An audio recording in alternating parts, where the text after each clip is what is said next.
Sean ustedes bienvenidos en la parte 2 del síndrome de hematoso generalizado. En este tópico vamos a tocar lo que es la insuficiencia cardíaca. La insuficiencia cardíaca básicamente es la condición mediante la cual el corazón no es capaz de mantener el gasto cardíaco necesario para la adecuada función de los tejidos o para mantener el metabolismo de los tejidos. O puede ser que el corazón sí mantenga el gasto cardíaco necesario para el metabolismo de los tejidos, pero lo hace a costa de un esfuerzo muy grande, un estrés miocárdico que es constante, y eso termina al finalizar por cansarlo. Aquí se intervienen lo que son fenómenos moleculares y celulares de remodelación cardíaca y genera un síndrome clínico con un conjunto de signos y síntomas que son constantes y sugieren la presencia de falla cardíaca. También esto puede verse por medio de anormalidades séricas e imágenes diagnósticas.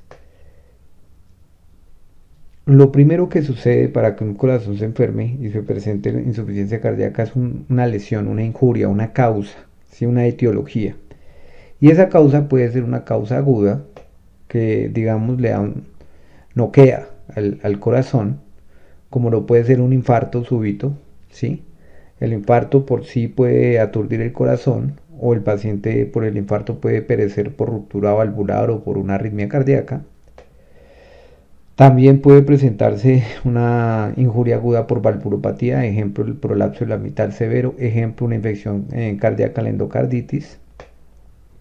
También puede presentarse una causa extracardíaca que induzca lesión cardíaca como la tirotoxicosis, exceso de función de la hormona tiroidea o hipertiroidismo. La otra posibilidad es que sea una causa crónica. La causa crónica hace que el corazón mantenga su gasto cardíaco, pero a expensas de un esfuerzo muy grande hasta que el corazón se va a cansar. Y podría ser el ejemplo una enfermedad coronaria estable, podría ser el ejemplo una hipertensión arterial crónica mal controlada, una diabetes mal controlada o una fibrilación auricular crónica mal manejada. Todas estas condiciones pueden conllevar a que el corazón se enferme.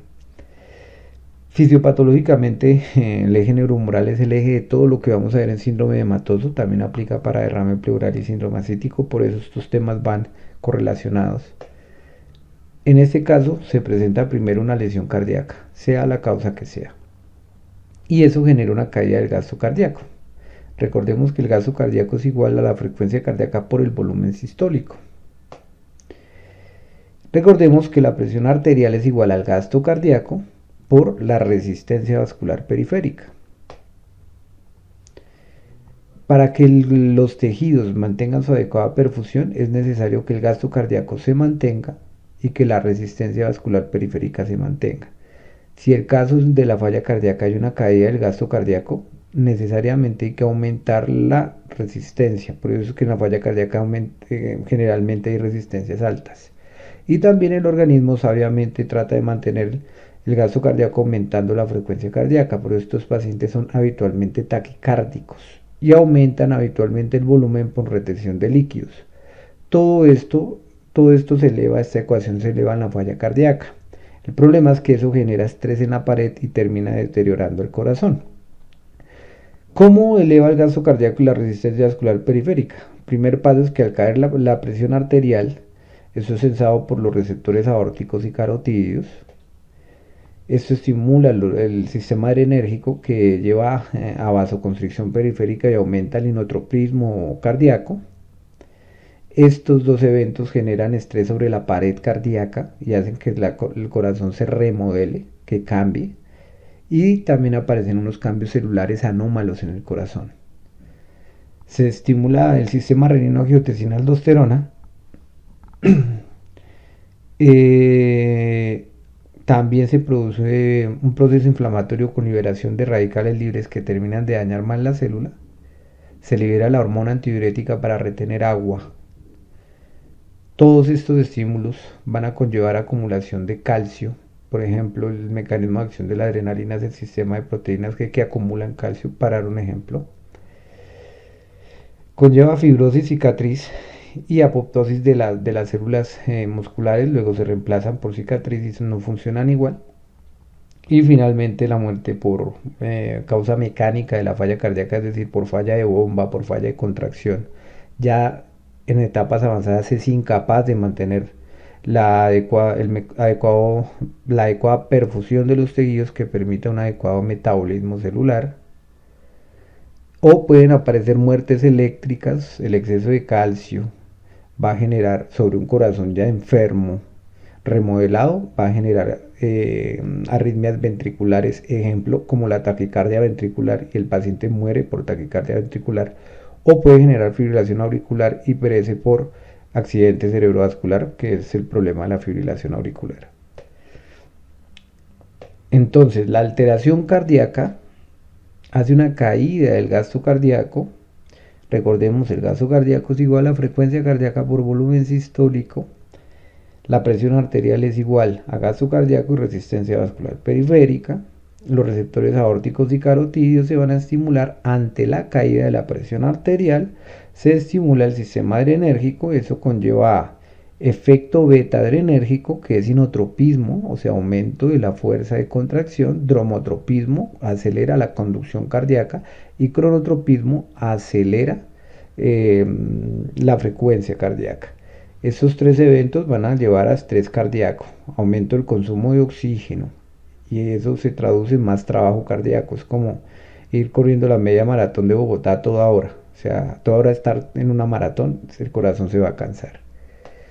Por el otro lado, se estimula un efecto alfa, que produce arterio y venoconstricción, lo que aumenta la poscarga y la precarga.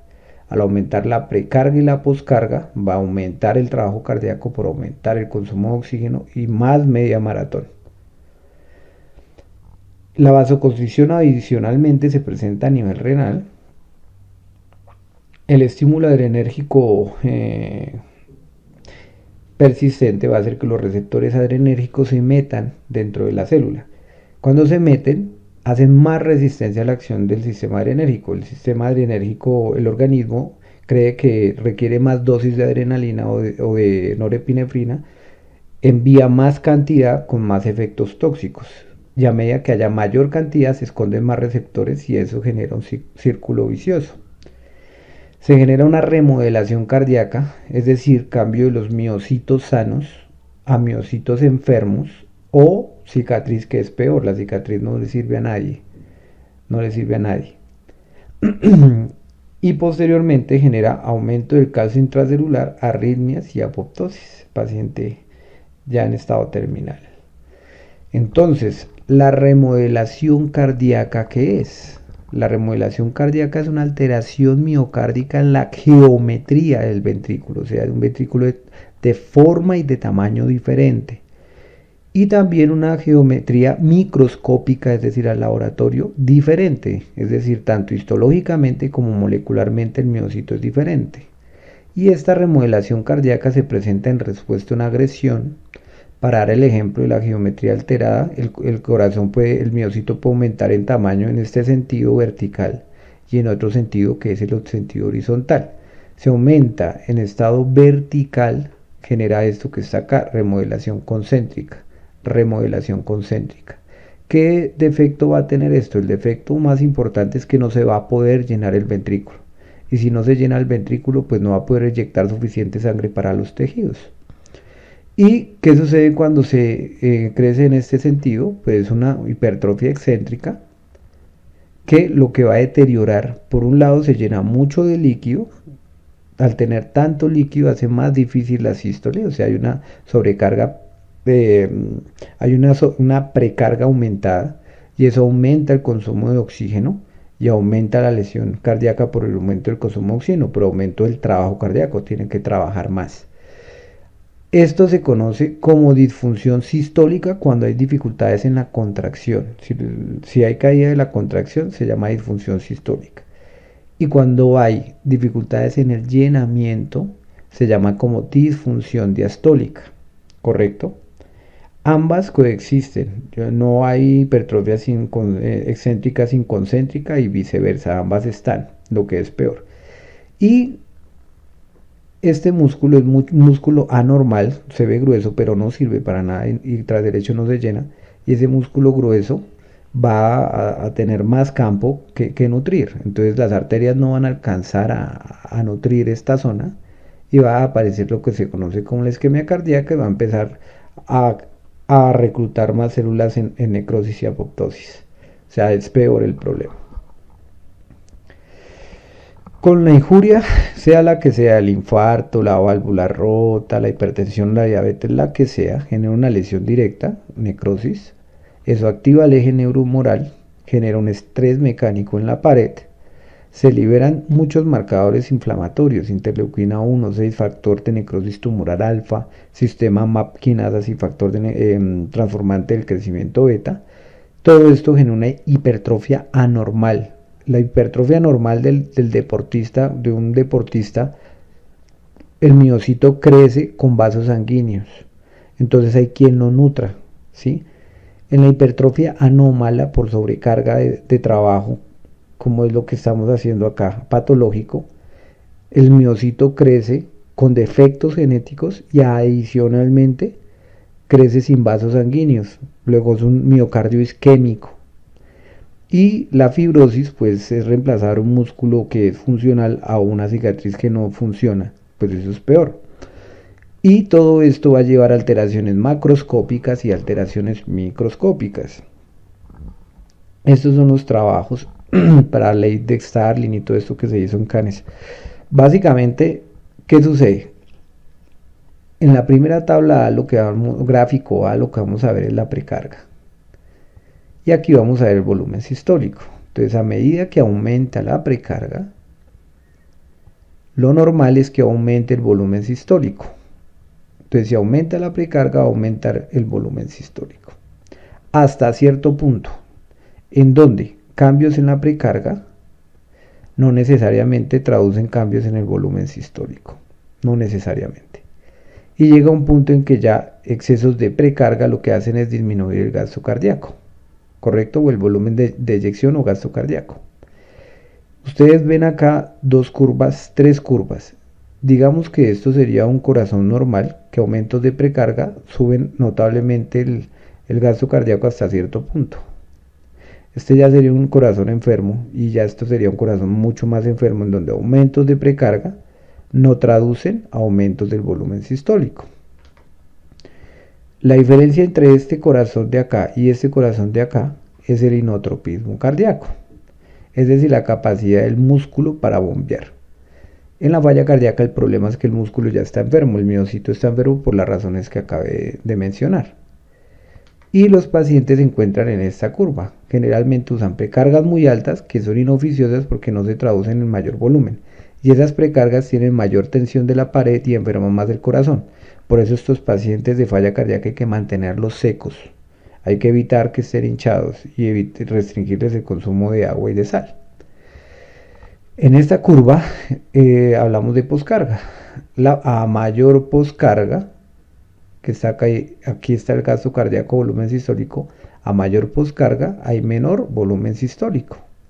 ¿Correcto? Eso, aunque el corazón sano trata de mantener esa relación, va a llegar el momento en que el estrés mecánico de la pared haga que se deteriore, porque esta diferencia acá es el inotropismo disminuido que se presenta en la falla cardíaca, o estresado que se llama, que se encuentra en la falla cardíaca. Y esto es lo que pasaría pues cuando se cruzan las dos curvas. Entonces aquí vamos a concluir que ni la poscarga es buena ni la precarga es buena. Hay que mantener a los pacientes cardíacos con precargas bajas y poscargas bajas, o sea, vasodilatados con escasito líquido. A nivel renal, ¿qué pasa? Como se generó vasoconstricción en todo lado por el sistema renal, angiotensina, aldosterona y la adrenalina, se vasoconstricció las arterias del riñón, la arteriola aferente disminuyó la perfusión renal aquí en el penacho glomerular. Resulta que aquí se encuentra la mácula densa, ¿sí? Aquí está la arteriola tanto aferente y la que sale, la eferente, ya con el ultrafiltrado glomerular. Y aquí encontramos el aparato justaglomerular y aquí está la mácula densa. La mácula densa va a censar el descenso de sodio. Cuando hay vasoconstricción renal, lo que se va a aumentar es la reabsorción de sodio y de agua. Al aumentar la reabsorción de sodio y de agua para aumentar la volemia, cuando hay hipotensión arterial y gasto cardíaco disminuido, en la arterial eferente va a llegar menos sodio, y al llegar menos sodio va a ser sensado por la mácula densa, y la mácula densa va a liberar renina. Esa es la respuesta, libera renina. Entonces la renina producida por el riñón se encuentra con el angiotensinógeno que se produce en el hígado y se convierte en angiotensina 1, que a su vez llega al pulmón y por medio de los neumocitos tipo 2 y la enzima convertidora de angiotensina se convierte en angiotensina 2. Esa angiotensina 2 va a tener un efecto. Primero va a estimular el sistema simpático para conllevar a mayor vasoconstricción, aumentar la poscarga por un lado, aumenta el trabajo cardíaco más. Por el otro lado, hace una vasoconstricción directa, o sea, independiente del sistema nervioso simpático. Ambos aumentan la poscarga que, como vimos, tumba más el gasto cardíaco que, como vimos, aumenta el consumo de oxígeno. Adicionalmente, estimula la liberación de la capa glomerulosa de las glándulas suprarrenales de aldosterona. Esa aldosterona lo que busca es reabsorber sodio. Con reabsorber sodio aumenta el volumen, y si aumenta el volumen aumenta la precarga, y como vimos en un corazón diestresado, el aumento de precarga no se traduce en aumento del volumen sistólico, sino al contrario, cae y aumenta el trabajo cardíaco y el consumo de oxígeno. Entonces aquí aumentamos la retención de líquidos, ya que precarga, ya que aumentamos la vasoconstricción. Y la hormona antidiurética, que sensa cambios específicamente de osmolaridad, pero también se puede liberar por estímulo de la angiotensina, por estímulo de la aldosterona y por estímulo del sistema nervioso simpático, va a reabsorber netamente agua, ¿correcto? Con lo cual aumenta la precarga, y al aumentar la precarga aumenta el trabajo cardíaco en un corazón diestresado. Esta es la explicación de por qué se aumenta la precarga y la poscarga.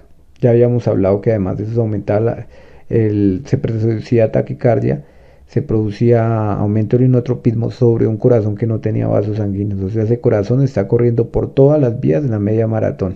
Ahora está recorriendo África trotando. El efecto neto de este paciente, ¿cuál es? Pues la retención de líquidos es en falla cardíaca lo más importante. Por eso tiene que verse en síndrome hematoso este tema. Y es el exceso de líquidos corporales. El exceso de líquidos corporales pueden estar en el pulmón, edema pulmonar, o pueden estar en la periferia, edema periférico. El edema periférico puede ser en el hígado,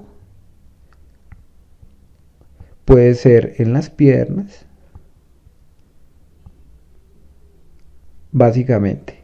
Edema localizado en pulmón, edema pulmonar, y edema periférico en todo el resto, ingurgitación yugular, hígado grande, ascitis, edema en miembros inferiores. ¿Cuál es el enfoque clínico? Vamos ahora sí a entrar a la clínica.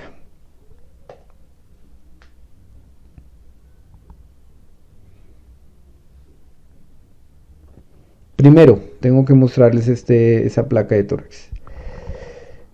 Es invaluable la placa de tórax en falla cardíaca. Yo sé que la falla cardíaca comparada contra un ecocardiograma no es buena.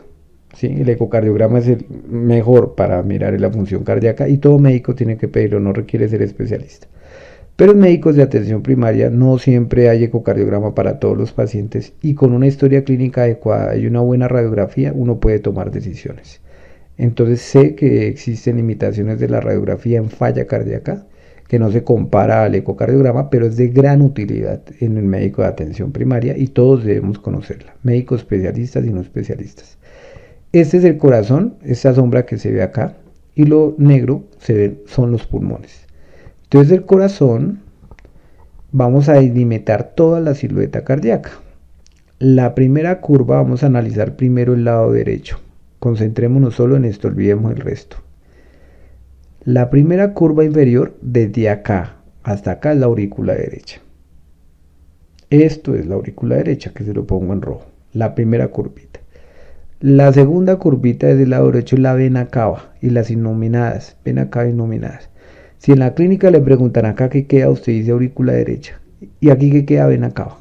Eso es básico. ¿Listo? Saber dónde queda el corazón. Ahora vamos a concentrarnos en el lado izquierdo. En el lado izquierdo, primera curva de arriba hacia abajo, botón aórtico. Repita, primera curva de arriba hacia abajo, botón aórtico. Segunda curva que se ve, pulmonar, arteria pulmonar. Y la tercera curva que se ve, ventrículo izquierdo. Es muy importante que repita que en el lado izquierdo hay 3 curvas. La primera el botón aórtico, el segundo la arteria pulmonar y el tercero el ventrículo izquierdo. ¿Correcto? En el lado derecho está la aurícula derecha, primera curva, y de arriba vena cava superior. Yo les recomiendo que esto quede claro. Es muy, muy importante. Ahora, tenga en cuenta una cosa. Primero, aquí están los ángulos costofrénicos. Aquí está el diafragma y aquí está la parrilla costal. Este ángulo que está acá debe ser libre. Si está ocupado es porque hay derrame pleural por falla cardíaca habitualmente. Entonces aquí puede estar, esto tiene que verse nítido, si lo ven en forma de pico. Eso es normal. Si aquí está ocupado, quiere decir que es líquido. Lo mismo el del otro lado, pero el de falla cardíaca es más el derrame pleural derecho. Listo. Y si trazamos una línea desde el botón aórtico hacia el ventrículo izquierdo, nótese que la pulmonar no debe tocar esa línea amarilla que acabo de trazar. En el caso de que la pulmonar llegue a tocar esa línea amarilla, hablamos de hipertensión pulmonar, o sea, está crecida la arteria pulmonar. Por ahora, téngame en eso ahí. Ahora, la aurícula derecha es esta. La aurícula derecha debe medir lo mismo que la vena cava. La misma, si yo con una regla de acá hasta acá, me tiene que ser igual. De hecho, trasladé esta misma raya acá y miden lo mismo. Si esto es normal, de aquí debe medir lo mismo la aurícula derecha a la vena cava. Ténganme en esa imagen ahí. Ahora nos vamos para la radiografía lateral. La radiografía lateral, aquí queda el corazón. Aquí está el diafragma y la columna, básicamente. Aquí tenemos el esternón y esto se conoce como el espacio retroesternal. Vamos a olvidar todo y a quedarnos solo con el corazón. Esta línea corresponde al ventrículo derecho. Repita, ventrículo derecho. Primera línea. Segunda línea, arteria pulmonar. Tercera línea, la aorta. ¿Queda claro? Repitámoslo otra vez. Primera línea, ventrículo derecho. Segunda línea, la arteria pulmonar. Tercera línea, la aorta. Anótelo, es muy necesario en un cuaderno. Ahora, las líneas que están aquí detrás de esta silueta cardíaca, tenemos el ventrículo izquierdo y la aurícula izquierda. Ventrículo izquierdo y aurícula izquierda. Perlas de la placa en tórax lateral para corazón. Primera perla. El espacio retroesternal debe ser libre, aquí no debe haber nada. Aquí pueden haber incluso tumores cuando vea esto blanco, pero eso no es el tema actual. El tema actual es que el borde derecho del corazón debe ocupar el 30 o el 40% del espacio retroesternal. O sea que los 2/3 superiores deben estar libres, no ocupar más de 1/3 del espacio retroesternal. Segunda, si está esto más grande, pues hay un crecimiento del ventrículo derecho, eso es lo que traduce. Segunda perla. El espacio retrocardíaco siempre debe estar libre y la columna debe verse bien. Y este espacio entre la columna y el corazón debe estar completamente libre. Si no está libre y está desplazándose el corazón hacia atrás, hablamos de crecimiento de cavidades izquierdas. Tercera perla. El espacio ese ángulo costofrénico debería estar libre siempre. Aquí hay mínimo derrame pleural porque hay algo ocupando lo blanco. Esto debería verse completamente negro. Aquí es donde más acumula líquido en el derrame pleural y en la lateral tiene mayor valor incluso que en la placa previa que vimos. Entonces, vamos a hablar ahora sí qué es precapilar. Esos términos de precapilar y postcapilar tienen que quedar bastante claros. Vamos a imaginar primero el circuito cardíaco. Aquí va a estar nuestro corazón. Entonces aquí están el sistema venoso de todos los tejidos. El sistema venoso recoge la sangre ya después de que el metabolismo celular se hizo, recoge toda esa sangre sin oxígeno y se va por las venas de las piernas, por ejemplo. Se encuentra posteriormente con las venas de las extremidades, etc. Las venas de las piernas llegan por las vísceras abdominales, recogen la sangre del intestino, del hígado, y posteriormente forman las venas cava. La vena cava inferior recoge la sangre de la parte inferior del cuerpo, incluyendo las piernas, la barriga, el abdomen, el hígado, ¿sí? Y la vena cava superior va a recoger el drenaje venoso de la cabeza y las extremidades superiores y del cuello. Por eso si hay un aumento de la presión venosa de las cavas, genera ingurgitación yugular, genera citis y genera edema periférico. Posteriormente estas venas cavas van a llegar al corazón derecho, y el corazón derecho es el encargado de, por medio de la arteria pulmonar, ojo, es un sistema venoso, pero es una de las pocas arterias que transporta sangre desoxigenada, es la arteria pulmonar. Y la arteria pulmonar sale por este circuito y llega al pulmón para que se haga el intercambio gaseoso. Cuando hablamos de síntomas precapilares o signos precapilares, es este circuito. Es decir, que hay un problema o en el pulmón. Generalmente los síntomas precapilares es en pacientes pulmonares crónicos como el EPOC, por ejemplo, como las neumopatías por bazuco, la fibrosis pulmonar, o en trombos de la arteria pulmonar o enfermedades de la arteria pulmonar que se conocen como hipertensión pulmonar. Esto genera síntomas retrógrados que se devuelven y agrandan las cámaras derechas cardíacas porque afecta al corazón derecho y genera una hipertensión venocapilar, es decir, genera ingurgitación yugular y edema periférico. Esos son los síntomas de la hipertensión precapilar. Por enfermedad de la arteria pulmonar o los pulmones, genera una hipertensión venosa sistémica y un edema periférico. Síntomas derechos. Los síntomas derechos básicamente son síntomas húmedos. Húmedos son de retención de líquidos, o sea, de edemas. Generalmente edema en todo el organismo, exceptuando los pulmones. Los pulmones no se afectan, sino se afecta la ingurgitación yugular, el abdomen, aumento del perímetro abdominal, las extremidades con edema, fobia. Generalmente en las tardes los pacientes, en las mañanas amanecen menos hinchados y en las tardes, en el transcurso del día, se hinchan las piernas. Lo otro es en pacientes que están en cama, por ejemplo hospitalizados, lo que se les hincha es la pelvis, el sacro, y a los hombres los testículos. Hay edema escrotal impresionante, a veces son mega testículos. Pueden generar ascitis, hacer congestión del intestino y generar hemorroides. ¿Cuáles son los signos radiológicos precapilares? Pues los signos precapilares son de la arteria pulmonar y el corazón derecho, básicamente. Entonces, recordemos acá, aquí que queda esto es la arteria pulmonar.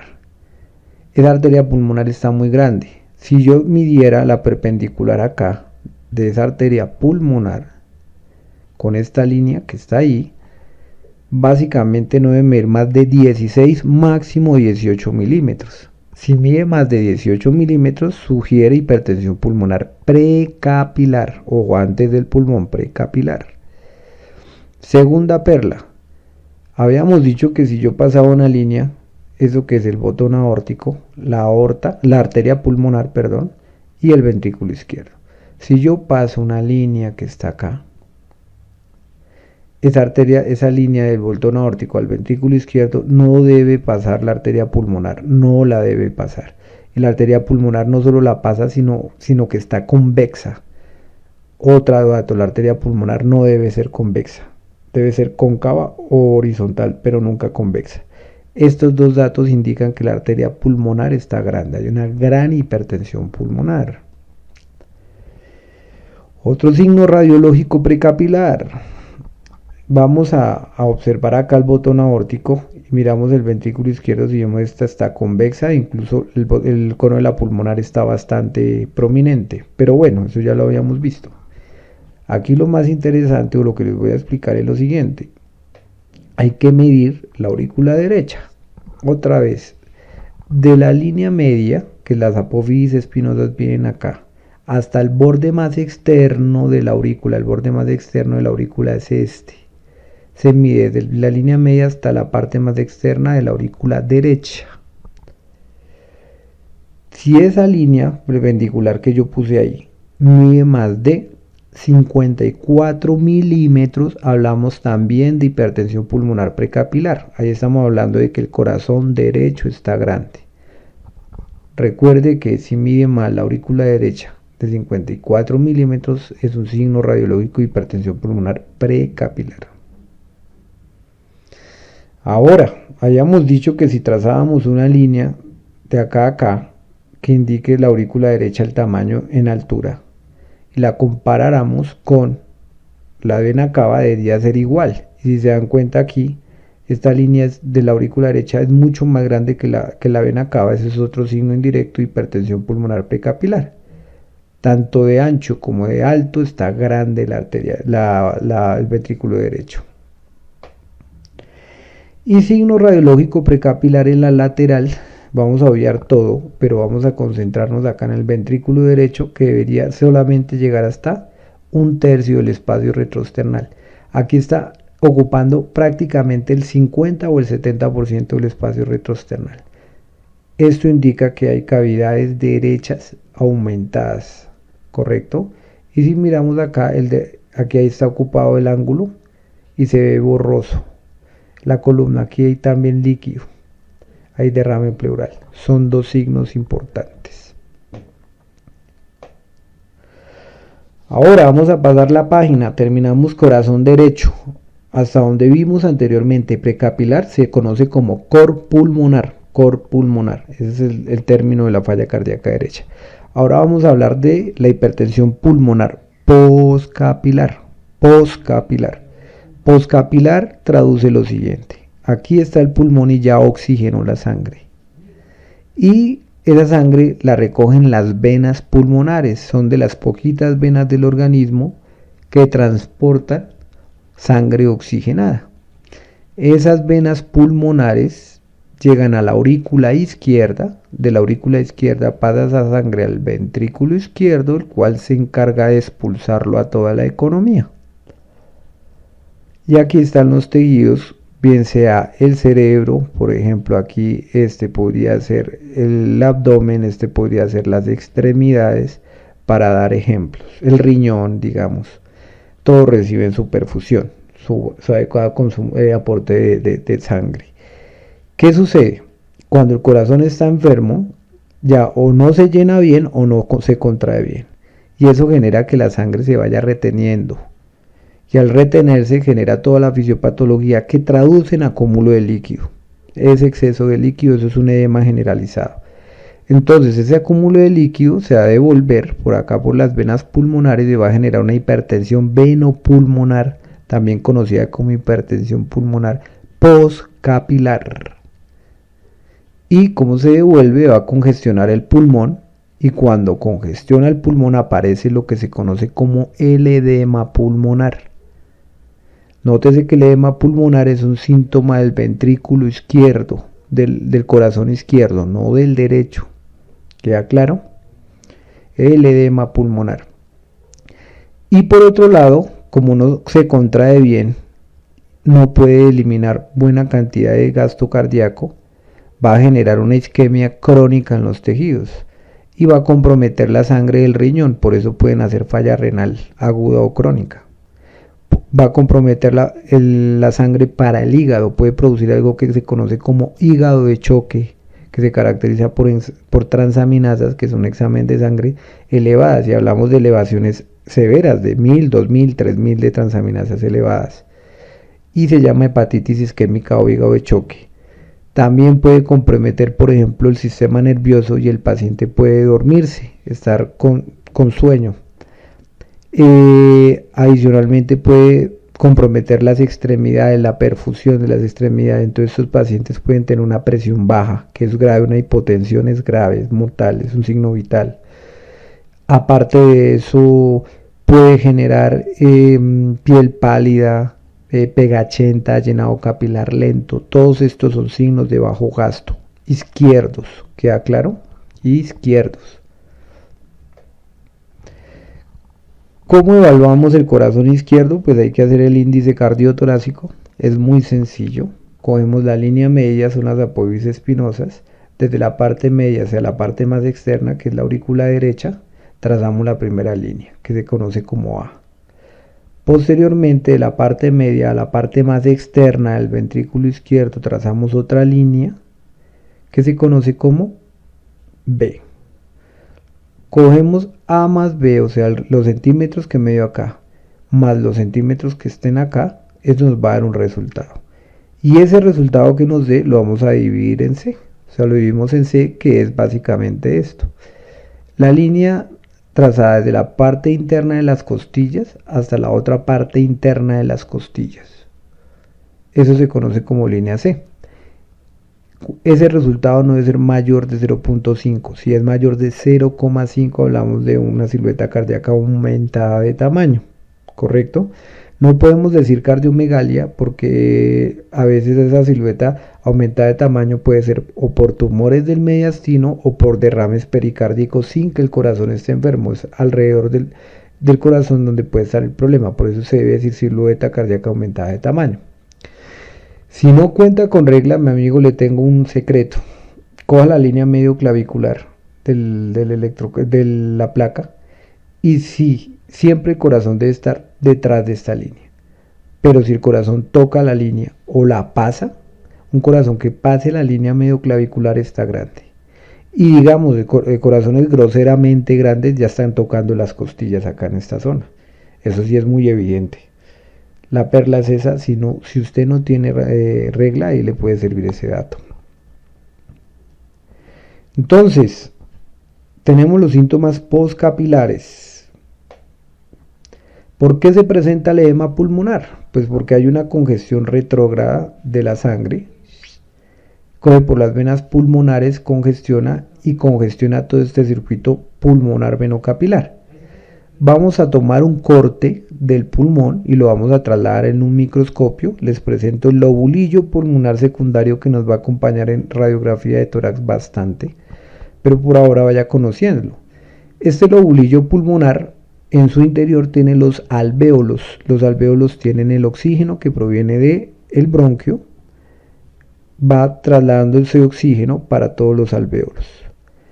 Resulta que en esta zona que ustedes ven acá, en este intersticio, discurren las venas y los linfáticos. Las venas y los linfáticos vienen acá. ¿Qué sucede? Lo que sucede es que cuando hay congestión venosa por el problema cardíaco acá, todos estos septos, este intersticio se llena de líquido y al llenarse de líquido se genera engrosamiento de los septos, ¿correcto? Este engrosamiento de los septos. ¿Qué se encarga de reabsorber ese líquido? Los linfáticos, pero los linfáticos ya están sobrecargados por el exceso de líquido, por el edema. Por eso ese líquido se empieza a acumular inicialmente en el intersticio y se conoce como edema pulmonar en fase intersticial. Posteriormente es tan alta la presión en este intersticio que empiezan ya a invadir los alvéolos, y como los alvéolos se comunican uno con el otro por unos canales y unos poros que después los hablamos, pero el hecho es que aquí se va generando aumento del líquido y ese líquido se conoce como edema pulmonar, el exceso de líquido en el pulmón, edema pulmonar. En fase alveolar, porque ya está afectando el alvéolo, a mayor presión, mayor avance en las fases. Fases iniciales hacen edema intersticial, fases avanzadas generan edema alveolar. ¿Y aquí qué viene? Aquí viene la pleura. La pleura también se llena de líquido. Al llenarse el líquido de pleura, pues va a generar el derrame pleural, que es el síndrome que sigue después de falla cardíaca. Entonces, signos de hipertensión postcapilar, vamos a ver que es edema pulmonar y es un síntoma ventricular izquierdo. Entonces, el edema pulmonar, si vemos acá, hay una radiopacidad, todo esto blanco, que vemos acá es radiopacidad. Si vemos es simétrica y bilateral. Esto se conoce como alas de mariposa, que hay un dispositivo de monitorización. Aquí también hay edema pulmonar, pero esta fase está más avanzada, está más llena de líquido estos alvéolos que estos. Acá hasta ahora están comenzando. Este edema pulmonar se podría llamar en fase intersticial alveolar. Está entrando del intersticio de los septos, ¿sí? Está avanzando a algunas zonas ya consolidadas acá y consolidadas acá, que hay edema pulmonar. Hay algo que se conoce como los manguitos peribronquiales, que es esto que está acá. También es signo de edema pulmonar. Y lo otro es que el corazón normalmente arriba en los ápices es negro, porque por las zonas de West la sangre está más abajo, luego aquí está intermedio y arriba debe ser negro. Si se dan cuenta, todo está blanco. Hay cefalización de flujo. El flujo sanguíneo está hacia los ápices pulmonares, se ha redistribuido hacia los ápices pulmonares. Aquí ni hablar, aquí sí hay una redistribución de flujo hacia los ápices pulmonares muy importante. Las líneas de Kerley son estas líneas que ustedes ven acá, que son unas líneas que miden apenas 2 milímetros de ancho y generalmente 1.5 o 2 en este sentido. Esas líneas de Kerley hablan de los septos llenos. Todos estos son los septos, el bulbillo pulmonar secundario, y está lleno de agua, ¿correcto? Es un edema pulmonar en fase intersticial. No solo ahí, sino en otras zonas también se ve el edema pulmonar intersticial. Si vemos acá está el bulbillo pulmonar secundario, mire, los septos están inflamados. El grupo alveolar está ahí. Síntomas izquierdos. Los síntomas izquierdos, vamos a aprender terminología médica de hospital. Húmedo, ¿qué significa un paciente? Un paciente húmedo es lleno de agua. En este caso izquierdo, húmedo sería el edema pulmonar. Y los síntomas cardinales del edema pulmonar son dos. Uno que es la disnea paroxística nocturna. La disnea paroxística nocturna es lo que va a escuchar a continuación. Se define así. El paciente se acuesta bien y a medianoche, después de 2 horas de estar acostado, se despierta ahogado. Se despierta ahogado, abre ventanas y es una situación imperiosa, una disnea imperiosa, angustiante, sensación de muerte, pero el paciente se acostó bien y a las 2 horas después de estar acostado, ¡pum!, se paró. Eso es una disnea paroxística nocturna. ¿Y qué es una ortopnea? Ojo, en la ortopnea el paciente no se puede acostar, no tolera el decúbito. No es que se acueste las 2 horas y se pare, no tolera ni siquiera y se pasa sentado en el lecho, no se puede recostar. Ahora, ¿qué es un síntoma frío? El síntoma frío es que no puede perfundir los tejidos, muchachos. Entonces, si eso pasa y no perfunde el cerebro, pues genera encefalopatía. La hiponatremia o sodio bajo es un signo grave en falla cardíaca que indica hipoperfusión tisular. Oliguria, dígase oliguria, disminución del gasto urinario que se puede medir por sonda. Toca medirlo, que el paciente orine y uno lo cuantifica, o orine por sonda. Puede elevar la función renal, la creatinina y el BUN, que son exámenes para riñón, pueden elevarse porque el riñón no le llega sangre. Y esa relación BUN-creatinina, si yo cojo el valor del nitrógeno ureico y lo divido sobre la creatinina, si esa relación me da más de 20, hablamos de que está prerrenalizado, en este caso tiene un bajo gasto cardíaco. En el hígado puede elevar las transaminasas y tengan mucha atención, ese hígado de choque toca solucionarlo rápido, hay que subirle la presión rápido de esos pacientes, no con líquidos porque tiene sobrecarga de líquido, hay que subir la presión, son con vasopresores, medicamentos que aumentan la presión. El mejor ejemplo es la noradrenalina.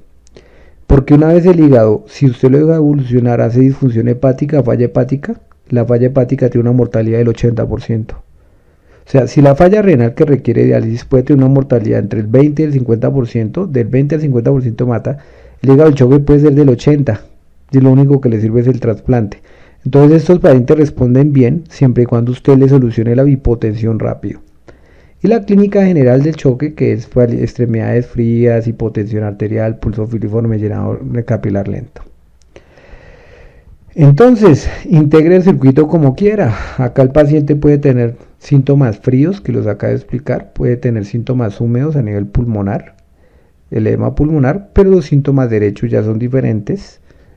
El corazón derecho se presenta básicamente por edema periférico, de tejidos blandos, de estómago, hinchazón.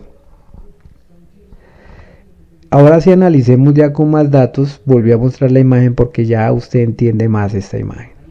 Ese corazón es izquierdo o derecho. Mire el paciente, mire sus fases características y por favor revise la radiografía. Sé que notó que el corazón está grande, sé que notó que hay un edema pulmonar a cefalización de flujo y en forma de alas de mariposa.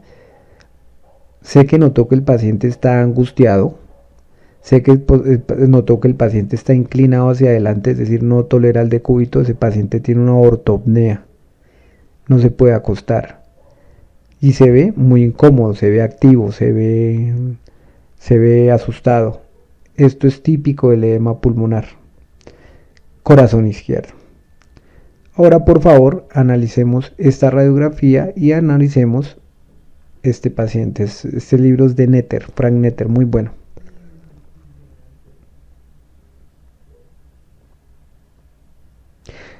Sé que notó que el corazón derecho está grande. Mire esta aurícula derecha. Si yo la midiera de acá a acá, seguro tiene más de 56 milímetros, mucho más. Si yo midiera la línea de acá a acá, que es la aurícula derecha, y la comparara con la vena cava, se dio cuenta que esto es mucho más alta. O sea, esta aurícula derecha está grande. El cono de la pulmonar parece estar prominente acá. Sin embargo, la imagen no es de buena calidad. Ahora, clínicamente, ¿cómo vio la paciente? Aquí estamos viendo una paciente con un hígado grande. Ese hígado seguro está grande. Y generalmente cuando el hígado se agranda genera dolor. Ellos se quedan con un dolor que es sostenido, genera llenura. Si vio que el abdomen está bastante prominente, debe tener ascitis, seguramente edema de asas intestinales, se quedan de estreñimiento e inapetencia. Aunque ellos se ven hinchados, ellos comen poco y realmente están desnutridos. Lo que tienen en exceso es agua. El peso seco, cuando ellas, si la llegamos a secar, está en desnutrición, en peso bajo. Posteriormente miramos, de pronto tiene hemorroides, miramos las extremidades inferiores, tenemos edema cianótico. Edema cianótico se presenta, los edemas cianóticos son venosos. Las extremidades inferiores son azules generalmente. Y las piernas están bastante hinchadas, seguro se hincha más en las tardes esta paciente. Se hincha sobre todo en las tardes. Y se acuesta y mejora la hinchazón. ¿Correcto? Esto es un cor pulmonar de libro, como dirían mis profesores antiguos. Bueno, y usted que quiere llegar a la clínica, usted me va a preguntar, profe, ¿y qué es ese tal Stevenson? Porque lo primero que le van a preguntar es qué es el Stevenson en una clínica para falla cardíaca. Y usted, si me pregunta a mí eso, yo le voy a responder lo siguiente. Bueno, pero primero usted conoce los cuadrantes de Forrester. Si no conoce los cuadrantes de Forrester, arranquemos por ahí y después le explico. Primer paso. Vamos a dejar acá el gasto cardíaco, es decir, lo que late el corazón hacia los tejidos. Aquí el gasto cardíaco es normal, ¿correcto? La perfusión. Y aquí vamos a dar la presión venosa pulmonar, la presión en cuña pulmonar o la PVC, la presión venosa central, ¿correcto? Aquí vamos a dar un valor positivo aquí, positivo aquí. O sea, aquí es positivo, gasto cardíaco positivo normal, y aquí vamos a dar una PVC positiva o aumentada. Para este caso práctico, positivo o aumentado. Fines didácticos. Resulta que Forrester monitorizaba a los pacientes con unos catéteres que iban a la arteria pulmonar y le permitía medir el gasto cardíaco y le permitía medir la presión venosa pulmonar, cuña pulmonar. Entonces, aquí en este eje X metió todos los datos de la presión en cuña pulmonar. Si la presión en cuña pulmonar estaba alta, quiere decir que la precarga estaba alta, luego quiere decir que el paciente estaba hinchado, tenía sobrecarga de volumen, mucho volumen, presión de volumen pulmonar o mucho volumen. Entonces, aquí estaba normal, el paciente estaba seco, más bien la precarga estaba baja, ¿correcto? Él midió eso. aquí estaba elevada el volumen. Y posteriormente, por el gasto cardíaco, acá el gasto cardíaco que es normal, y acá el gasto cardíaco que está bajo. Bajo es en choque, que la presión está baja, que el gasto cardíaco está bajo. Aquí normal y aquí bajo. A eso le puso letras. A quiere decir que tiene un buen gasto cardíaco, sea bien perfundido y está seco, sea es un paciente normal o compensado por falla cardíaca. Todos los pacientes se tienen que manejar en ese cuadrante, cuadrante A. Bien perfundidos y secos. El cuadrante B, ¿qué sería? Pues un paciente que tenga buen gasto cardíaco, pero tiene una presión, un volumen aumentado. Correcto, es el paciente que llega hinchado, pero que llega con buena presión. Hinchado en el pulmón, edema pulmonar. Hinchado en las extremidades, pues edema periférico. L, ¿qué sería? Gasto cardíaco bajo, sea hipotenso, choqueado, pero no se ve húmedo, no se ve hinchado. Y C, ¿qué sería? C sería el paciente que está con exceso de volumen, húmedo, hinchado, y con bajo gasto cardíaco, o sea, choqueado. ¿Correcto? Resulta que con esto es que se tratan los pacientes. O sea, si el paciente está con presión alta, exceso de volumen, pues se le pone diurético. Se le pone furosemida a dosis altas de 40 a 80 miligramos del ingreso de urgencias y debe ser rápido, a menos de que existan contraindicaciones. Y hay que restringirle los líquidos, bajito en sal y bajito en agua. ¿Correcto? Esta es la forma de manejar una falla cardíaca aguda con este cuadrante. Paciente que llega a urgencias es agudo, que requiere hospitalización es agudo, que empeore sus síntomas de falla cardíaca crónica, eso es un paciente agudo. Entonces, si este paciente llega a urgencias, usted le aplica esta tabla y mira, lo que sea acá le pone diurético, ¿correcto? A un paciente seco le va a poner diurético, no, porque el paciente seco incluso puede necesitar agua en un cuadrante bajo, puede estar séptico y requerir líquidos. Entonces, el paciente húmedo se le pone diurético, simple y llanamente sirve para eso. ¿Qué otro medicamento sirve? La nitroglicerina sirve también para aliviar un poco la congestión. Pero eso ya es otro tema diferente y cuando lleguen a clínica de medicina interna lo van a aplicar. Ahora, ¿qué hizo Forrester? Cogió ese cuadro de Stevenson. Vamos a ver ahora el cuadro de Stevenson. Forrester fue el anterior, Stevenson este. Stevenson cogió el cuadro de Forrester y a esos cuadrantes le puso el nombre de seco si no tenía síntomas húmedos, o sea, no tenía edema pulmonar ni edema periférico. Le puso húmedo si tenía edemas pulmonar o periférico. Aquí húmedo en ese cuadrante. Ahora, el gasto cardíaco lo reemplazó por la clínica. ¿La clínica cuál es?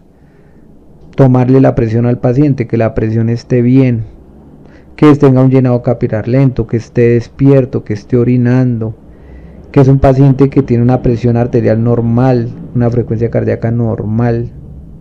Ese paciente que tenga las transaminasas normal, el sodio normal, la función de su riñón normal. Quiere decir que ese paciente está bien perfundido. Caliente, lo llamó él, caliente o perfundido. Y si está frío, con alguno de los signos que le acabo de decir, lo puso frío o en choque, ¿correcto? ¿Es necesario pasar un catéter de Swan-Ganz? No, hoy por hoy ya no se usan.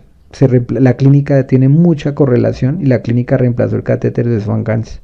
Entonces hay que aplicar la clínica y la historia clínica en estos pacientes de falla cardíaca. Entonces, A, si se encuentra caliente y seco. B, si se encuentra caliente y húmedo. L, si se encuentra frío y seco. Y C, si se encuentra frío y húmedo. En esos cuadrantes se basa el tratamiento de los pacientes.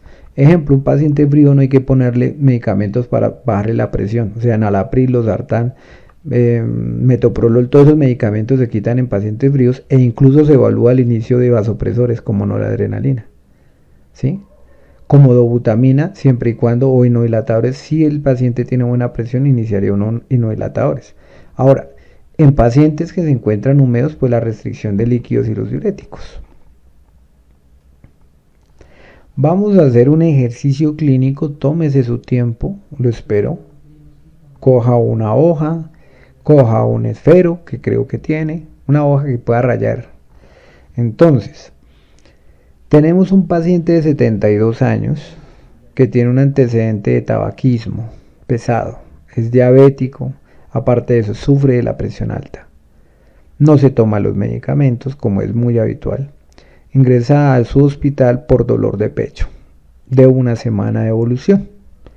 Yo creo que todos estamos pensando que la injuria de este paciente son los factores de riesgo cardiovascular por la edad, el género masculino, el tabaquismo, la diabetes e hipertensión, que está generando un infarto clínico en evolución. Seguro le van a pedir troponinas y electro. Bueno, el paciente además dice que lo que lo trajo realmente, porque lleva una semana de dolor de pecho, fue un ahogo que ya no se lo aguanta, tiene una disnea de cambios mínimos, que tiene una ortopnea, que no se puede acostar ya, duerme con 3 o 4 almohadas, ¿correcto? Y aparte de eso está notando que las piernas se están hinchando. O sea, se tiene una falla cardíaca que es izquierda acá y una falla cardíaca que además se está convirtiendo en derecha. Y es habitual que el corazón izquierdo dañe el derecho, eso es habitual. El médico registra a su ingreso una presión arterial de 80-40, o sea, está baja. El paciente se torna rápidamente dormido, el llenado capilar está lento, la piel está húmeda, sudorosa, le pidieron función del riñón y la creatinina y el BUN están elevados. Las transaminasas de su hígado están elevadas, no vayan a pensar que tiene además de una hepatitis B, por ejemplo, no. Ese paciente es claro que está choqueado y que el hígado está alterado por eso. Y básicamente, por favor ubíquelo en uno de los cuadrantes de Stevenson. Tiene 30 segundos, tranquilo. Analice el caso y lo ubica. Puede paralizar el video para que haga el ejercicio y después le doy la respuesta. Acuérdese que la idea no es correr, sino que usted esté bien y que aprenda.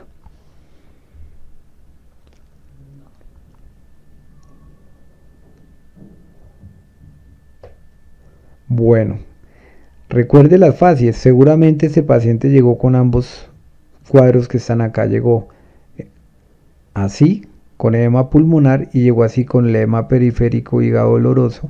¿Sí? Seguramente. Seguramente tiene una mixtura, sobre todo de esta radiografía. Entonces, ¿el paciente está húmedo, sí o no? Sí está húmedo porque tiene edema periférico y tiene síntomas de edema pulmonar. Lo ubicamos en ese cuadrante, donde está el rojo. ¿El paciente está caliente perfundido? No está caliente perfundido, porque está en choque, está frío con la tensión baja, se está durmiendo. Ese paciente está en ese cuadrante. Entonces si unimos los dos cuadrantes, lo ubicamos en ese cuadrante y ese paciente tiene un cuadrante C, Stevenson.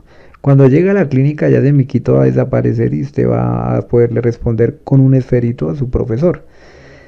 ¿Qué le va a hacer a este paciente? Primero hay que subirle la presión. No le vaya a poner metoprolol, nenalapril y losartán porque obviamente lo enferma, lo puede matar. Lo que hay que hacer es ponerle un medicamento para controlar la presión, para subirla. ¿Con qué le va a subir la presión? Con noradrenalina habitualmente. Ahora, como está en ese cuadrante y su paciente está hinchado, lo que hay es que ponerle diuréticos para que orine. Y si tiene dificultad para respirar, obviamente hay que ponerle oxígeno. El oxígeno depende de la gravedad de la enfermedad. Si está muy grave hay que hacer medidas agresivas, si no está tan grave con oxígeno. Por cánula o por Venturi, ¿correcto? Este es el manejo de la falla cardíaca aguda, lo que les acabo de explicar es agudo. Crónico es totalmente diferente, que lo vamos a ver en el próximo video de síndrome hematoso. Vamos a hablar de todo lo que son definiciones, clasificaciones de falla cardíaca y van a entender que el manejo es rotundamente diferente al de esta falla cardíaca aguda. Gracias por su atención, nos vemos en la tercera entrega de síndrome hematoso de definiciones de falla cardíaca. Recuerde que usted empezó acá con síndrome hematoso el primer video, ahorita vamos por acá y vamos ahorita con definiciones de falla. Yo espero que esté acá en derrame pleural, que esté acá en ascitis y después hacemos unos ejercicios, porque como Lo invito a ver mis videos de electro, se va a dar cuenta que ya puede llegar a esta zona. Gracias por su atención.